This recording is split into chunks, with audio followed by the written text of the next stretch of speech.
Lorsqu'on crée du contenu, peu importe le format et la plateforme, doit-on favoriser la quantité ou la qualité? Peut-être un mélange des deux? C'est ce dont il sera question aujourd'hui. Les médias sociaux en affaires est votre rendez-vous hebdomadaire pour en connaître davantage sur les différents réseaux sociaux et les plateformes de création de contenu dans un contexte d'affaires. Chaque semaine, je, Amélie Delebel, répondrai à une question thématique qui vous permettra d'appliquer concrètement ces conseils pour votre entreprise. C'est parti!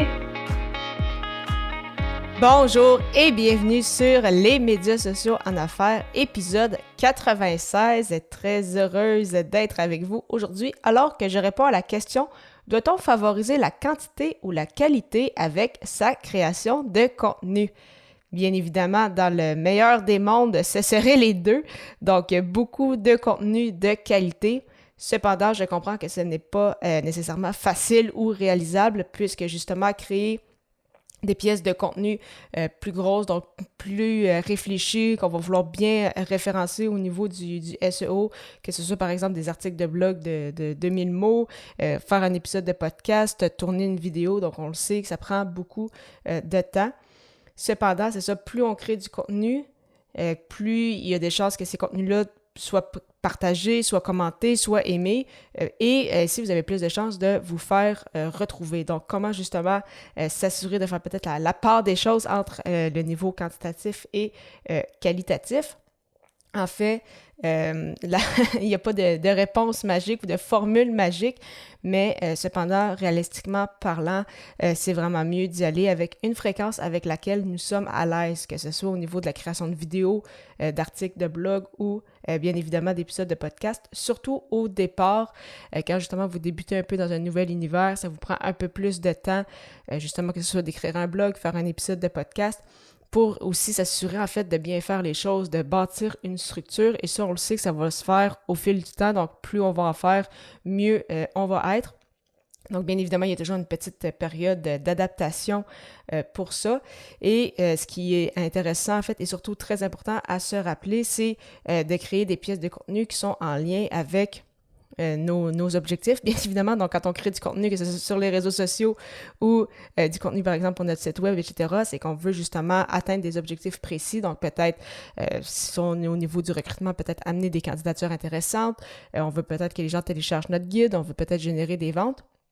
Donc, très important justement quand on crée du contenu de garder en tête nos objectifs et bien évidemment, en lien avec cela, avoir un appel à l'action clair. Donc, un seul appel à l'action en fait par pièce de contenu.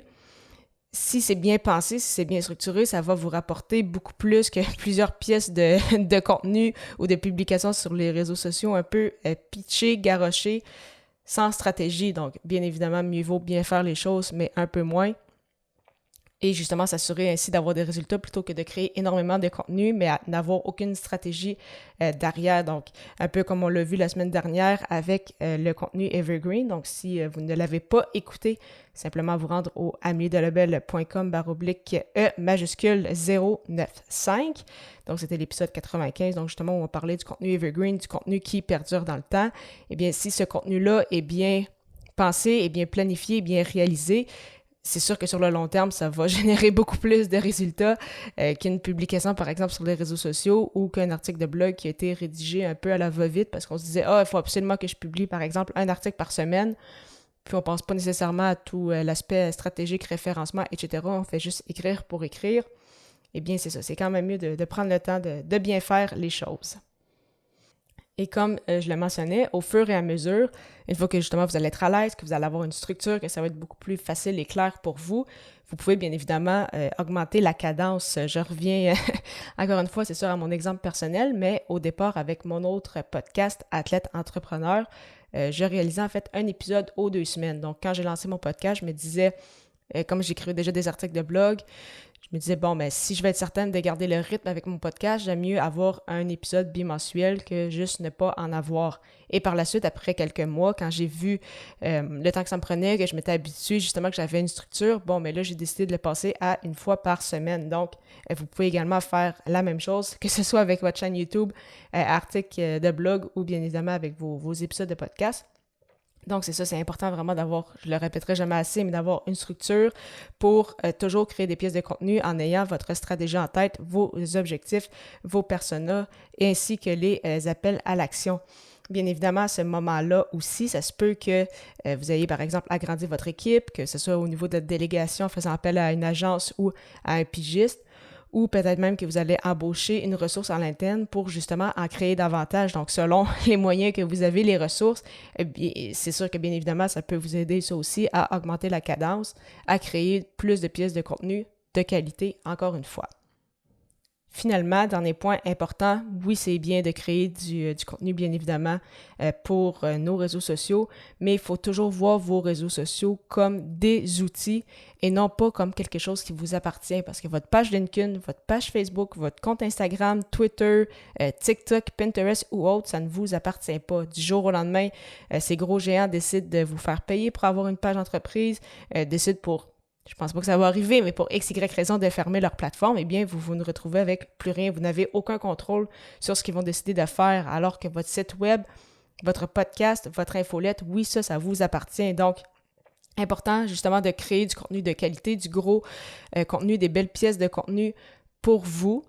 Et par la suite, vous servez justement des réseaux sociaux comme outil pour partager justement ces pièces de contenu-là, amener vers vous des clients potentiels pour qu'ils viennent dans votre univers et non pas qu'ils restent uniquement sur Facebook par exemple, mais vous voulez vraiment les amener avec vous pour par la suite justement que ces clients potentiels-là deviennent de vrais clients et qui connaissent bien votre univers. Donc, est-ce qu'on doit favoriser la quantité ou la qualité avec sa création de contenu? Dans un monde idéal, les deux, mais réalistiquement parlant, bien évidemment, c'est mieux d'y aller avec du contenu de qualité. Pensez à ces pièces de contenu, toujours avoir en tête notre persona, nos objectifs, quel appel à l'action qu'on va mettre de l'avant, donc créer un peu, comme on l'avait vu la semaine dernière, du contenu evergreen.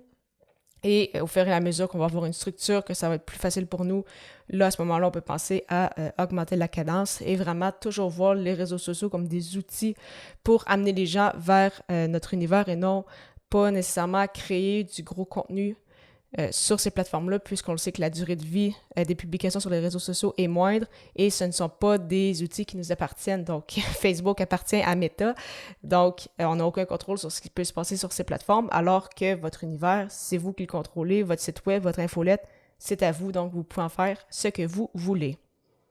En souhaitant que cette émission vous ait aidé à mieux comprendre entre favoriser la quantité ou la qualité avec votre création de contenu. D'ailleurs, je me demandais quel conseil partagé lors de cet épisode vous a été le plus utile. Simplement à répondre en commentaire sur votre plateforme d'écoute préférée. À l'émission 97, je répondrai au questionnement « Comment trouver de nouveaux clients ?» À la semaine prochaine!